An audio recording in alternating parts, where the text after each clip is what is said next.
What about these psychotic cultists need to defend every effing thing, no matter what it is? Can't for once in your life you just be like, you know, JD, it is true. I mean, these migrant takeovers of apartments are really, really bad.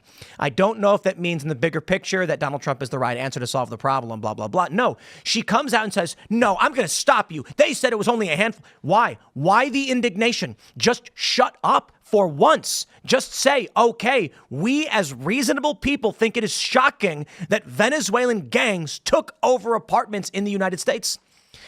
You know what, man? I have this question, and I remember Daryl Davis. He's amazing. If you don't know who he is, he's a black blues musician. One day he said he was thinking about the Klan and these white supremacists. He says, how could somebody hate me if they don't know me?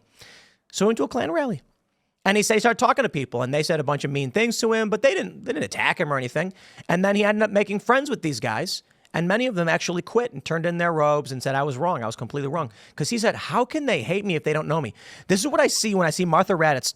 Just, you can hear the indignation, the hatred she has for Vance in her voice. I'm going to stop you. The incidents were limited to a handful of apartment complexes, and the mayor said our dedicated police officers have acted on those concerns. A handful of problems.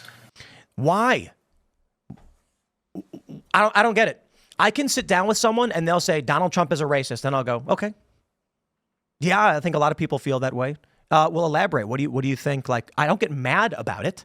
I say simply explain to me your thoughts and opinions. Why is a journalist, a corporate press journalist, so angry? And you know what? I'm sorry. I got to do an extended rant on this one because I've got this from NPR. September 6th, 2024, Aurora police chief says there's no evidence that Venezuelan gang took over apartment. Here's the New York Times, September 15th, how the false story of a gang takeover in Colorado reached Trump. They claimed it was a lie. That's why they're mad, because it happened. It's been going on for a long time. It is shocking to the conscience of any good American, and the media lied, and they got caught, and they got caught by people like us and JD Vance, and that's why she's pissed off. Now she's saying only a handful. Great. First it was none. It's not happening. Now it's a handful. What's next? Well, actually, they took it over a year ago, and that's apparently part of the reports as well. There are reports from over a year ago that these gangs were operating here, and they've lied about it all. So I'm just sick of these people being so angry and full of hatred for seemingly no reason. To defend something like this is unconscionable. It is weird that she's like so obviously completely not empathetic to the people who are affected by this. She's like, it's a handful of apartment complexes somewhere I don't care. She refers to them as like a handful of incidents, like it's like a handful of littering incidents, or like it's a handful of parking tickets. Why do you care so much? No, it's foreign gangs taking over a place where people live. Like, and that's crazy. They said they were shaking them down for the rent, like the tenants. But that's a New York Post online story. Did you see the cover of the New York Post today in New York? What's that one? They're doing it in New York? About Times Square, that the Venezuelan gangs have taken over Times Square. And I have friends. Are they going to run the New Year celebration this year? We'll see, but I have friends that are in the NYPD, and they're like, these guys commit crimes and we have to let them go with a desk appearance ticket, and then they bail. They don't show up. This is how you end up with a society that says it's okay to unleash the jackbooted police on criminals. If you want to have a society that treats people that are breaking the law badly, allow this for a little while. And then people get fed up with it and they say, give them the boot. Bring the boot down on them. They say, make our streets safe. You cannot allow this stuff to continue, go on, and expect the population to continue to accept it. They're going to say, bring the boot down, and that boot comes down on everybody. They hate you. They absolutely do. These corporate press, these Democrats, these liberals, they hate you. And I will explain. The truth shall set you free. And I'm not saying that of me. I'm saying that is the reality that they are trying to avoid. That's why they don't let you know the truth. This woman, it starts with the corporate press saying it's not happening at all. Then when it's irrefutable, they say, so what? It's only a few. Right. They hate you so much, they don't care if you're right. They don't care if it's proven that they're wrong. You must be stopped for no reason other than they hate you. If this were happening to her friends or to an apartment complex that her family lived in or something, she would be up in arms. But because she doesn't know the people and they're probably poor, it's fine. It's just a couple and it doesn't matter. Well, they're revisiting the whole. I just saw a report. They're revisiting that whole California. You know, if you don't steal over $1,000, now they're saying because all these small stores are getting put out of business by it. These people are going in there and just looting the store, and now they're getting ready to pass another law to say, hey, you know, we're going to make looting a crime again, you know? Like, I'll tell you. You know, I grew up in a liberal area, and I remember being a teenager and hearing all the stuff about pro-choice and all that.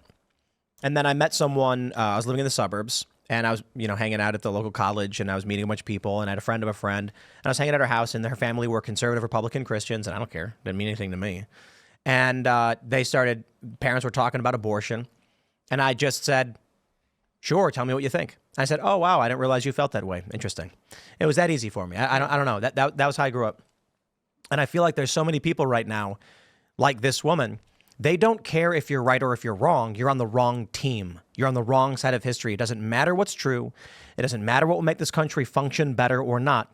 What matters is you are defying them, and you will not crawl back under their boot. Yeah. That's why Martha Raddatz is visibly agitated and angry with J.D. Vance. She's been proven wrong already.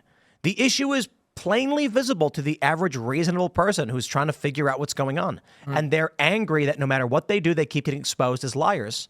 And they can't defeat the people they hate. And to Phil's point, if the concern is an increasing tolerance for authoritarian policing, then the Democrats are now in a position where they can say, oh, well, we're going to be tough on crime. But what they're saying is we're going to be tough on crime for Americans who are legally in this country already, because we are going to try to maintain the duality of we are compassionate to people who are here illegally. All illegal immigrants are here because of some, very sympathetic, asylum seeker type reason, when the reality is that is probably not the majority of people who enter the country. And it's definitely not the policies that police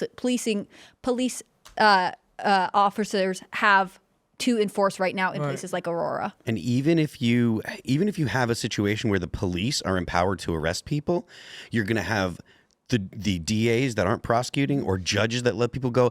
This is a bit of a sidetrack, but there was a story about two joyriders, I believe it was in Vegas, that hit a guy and killed him. Mm-hmm. And it was clearly they intended to do it. They targeted him. Yeah, he was a sheriff. Yeah. Yep. Yeah. He was on his bike. Retired cop. Oh, yeah. And two guys were in, and I believe it was a stolen car. They hit him, killed him, and they ran him down intentionally. Yeah, intentionally. They were talking about it, and the driver was just recently let off. The car. Yep. They had. Yeah, and they put it on their cell phone. Yep. Just recently, the judge said that he was not fit to stand trial. 2 or 3 doctors talked to him. 2 of them said that he was fit to stand trial, and the judge still said the driver's not fit to stand trial. They won't prosecute people that have committed crimes. Thanks for checking out this clip from Timcast IRL. Make sure to watch the show live Monday through Friday at 8 p.m. Subscribe to this channel, and we will see you all there.